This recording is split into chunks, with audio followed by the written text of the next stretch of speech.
Hong Kong Direct is your weekly racing roundup full of news, views, interviews, previews and special guests. And coming up on the show today on what is our final show for the season as well, we speak with a number of trainers and jockeys about their favourite moments from the season gone by, the big winners, the big days, the big results. So champion moments coming up soon.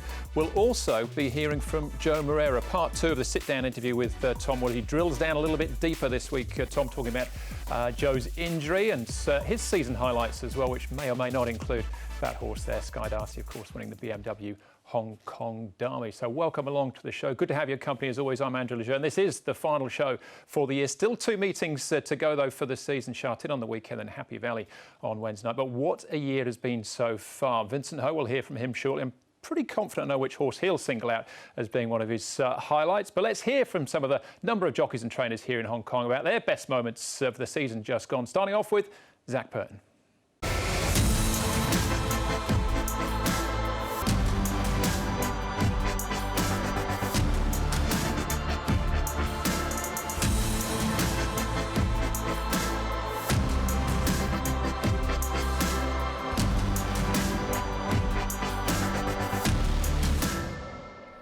Probably winning the Hong Kong Cup on Normcore to pick up the ride late, and then to be able to win all 4 of the races twice now is a great achievement, and I suppose has to be the highlight.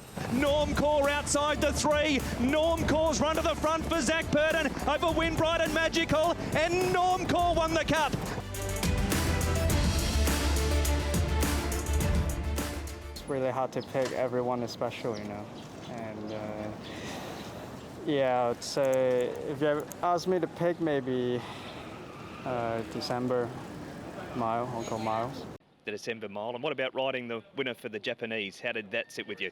That too, of course. But if you ask me to choose a day, I'll pick Champions Day. Golden 60 leads. More than this is coming quickly. Golden 60 in front. More than this. Driving late. Missed. He won it. Loves Only You's in front. Daring Tactors coming again from Glory Vase. Loves Only You. What a day. Vincent Ho. Loves Only You for Japan. Definitely Panfield winning the Champion and Jockeys. You know, we were desperately unlucky in the Derby. You know, I think we were the best horse beaten, and unfortunately, you know, this is racing, and you've got to bounce back. And he certainly came back. He's looking to, you know, like he's going the right way. We have been invited to go to the Melbourne Cup, and we are seriously looking at that. I think that as long as the veterinary protocol comes through properly, then I think we'll go. He's doing well. I've just freshened him up, and we'll just, or depending, if we don't have to jump through too many hoops, then we'll definitely go to the Cup for sure. Yeah, of course, I had a few good moments this season, of course, but I think the most important was winning on Panfield, the Group 1, and I think that means a lot. And, you know, of course, I had a few good days and winning 4 races in a day, and, you know, it's been a fantastic season. Panfield's gone by exultant. Columbus County's on the outside. Panfield and Columbus County lifting Panfield. Columbus County can't get him. Still Panfield, a neck in front, and it's Panfield.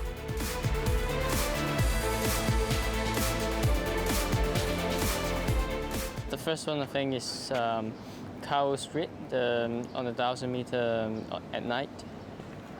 Feeling good and need to thank my boss, give me many opportunity and teach me a lot and give me the confidence, and that I think that is very important. And 2.5 lengths is Carroll Street. Winner Method doesn't seem to have too much of a response, but with the pull and the weights here, Carroll Street is going to win, and that's been handsome all right, very good at the line.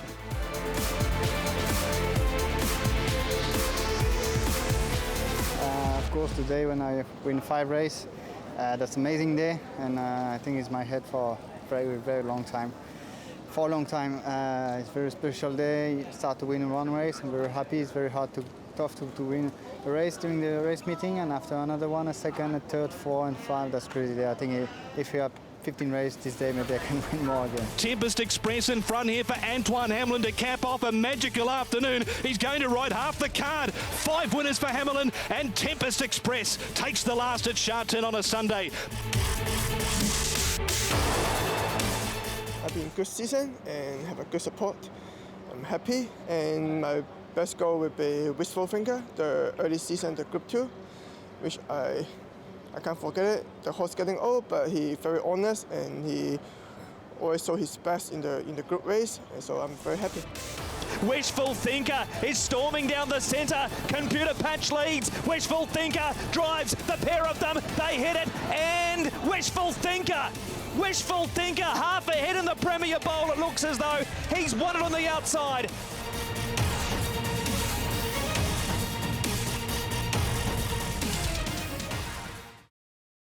Well, maybe Derek get an opportunity to get another highlight on the weekend because he'll ride Wishful Thinker again, taking on Computer Patch in one of the feature races on Sunday, the Hong Kong Racehorse Owners Association Trophy. That's race number 10 on the programme. Great looking back on some of those big wins of the season so far. Now for a complete wrap on this season, let's head out to Tom Wood at Trackwork.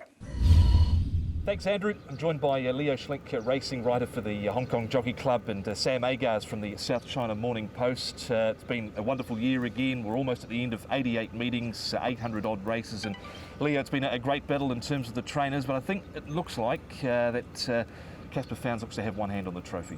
He certainly does at this stage. Never right up John size, but been a tremendous season by both of them, and they've been the leading lights all season, and it looks like it's going to go that way all the way to the end of the season. Yeah, it certainly does.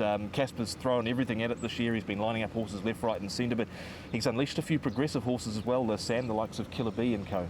He certainly has, Tom. I mean, you mentioned he's getting winners from everywhere. He's had a lot of stable change winners, but yeah, looking forward, Killer B's definitely one that he'll hope will carry him into next season. Yeah, absolutely. In terms of the jockeys this year, Sam, well, Vincent Ho's had a terrific season. Joao Moreira's wrapped up the Jockeys Championship, but Jerry Chow's worth a mention. He's had a remarkable season, only his second season here basically. Absolutely, biggest season ever by an apprentice, and especially in the last few weeks he's just really put the foot down, and he's hitting the line strongly. He's only 2 behind Vincent now as in the race for the leading local jockey, and yeah, it doesn't look like he's finished quite yet. He's had a terrific season all season, hasn't he, Leo? And Vincent Ho, another breakout season for him, particularly with Golden 60, but he teamed up with Japanese runners through the international days here. It loves only you, and 5 Group 1s for Vincent. It's been a tremendous season, and when you think about his Group 1 successes, for him to have a pursuer in the Tony Cruz Award right on his heels so late in the season says everything we need to know about Jerry Chow and what Douglas White has brought to the table as well. Yeah, he's been a phenomenon since he's got here, and it's been so important that he's had that indenture to Douglas White, isn't it? Oh, it has been. I mean, Dougie's obviously taught him as much as he can, and you can see in the way that Douglas talks about Jerry, so passionate about wanting to make him better. And yeah, look, the Jockey Club could not have made a better decision when they sent Jerry to Dougie. What about Leo in terms of horse performances this year? Well, we've seen Golden 60, but we've seen the rise of the up-and-comers this season, the likes of Courier Wonder and Fantastic Treasure, but Golden 60 sits atop of the loft, doesn't he? He certainly does, deservedly so, and his record is unblemished now for 2 seasons. And you're right though, Tom, these young horses coming through, and I think there's a lot to be excited about for next year and beyond. Fantastic Treasure, Courier Wonder, the other ones have really stamped themselves as the rising stars, and yeah, a lot to look forward to. Absolutely. Have you been taken by horses like Courier Wonder, what they've just been able to achieve here in such little time? And we know John Sy's very patient with these horses, and he's put them away for this the end of the season, but he'll no doubt have a big plan for him mapped out next year. Of course, he looks a Group 1 winner in waiting, Courier Wonder, doesn't he? And it's just been so good to see these horses. You mentioned Fantastic Treasure, Leo, and Killer B sort of really come through as the next wave with a bit of a transition season, I guess, the likes of Beauty Generation, the Exultant going out at the end, and these young ones coming through behind them. Leo, your number 1 highlight for the season? I think in 2 chapters, Vincent on the 2 big days, in December and again in the autumn, Golden 60, Loves Only You, to win those Group 1s and stamp himself as a world-class rider, and to lead or to share the leadership of the Longines best jockey with Ryan Moore says it all. Absolutely. What about you, Sam? Oh, look, I'd like to throw back to International Day. It was a truly international event.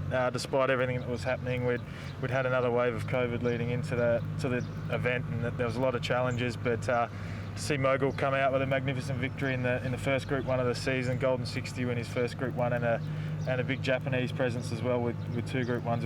It was as good a day as the Jockey Club could have hoped for in the circumstances. Absolutely. Thanks, gents. Enjoy the off-season. We'll do battle again next season. Thanks Tom. Cheers.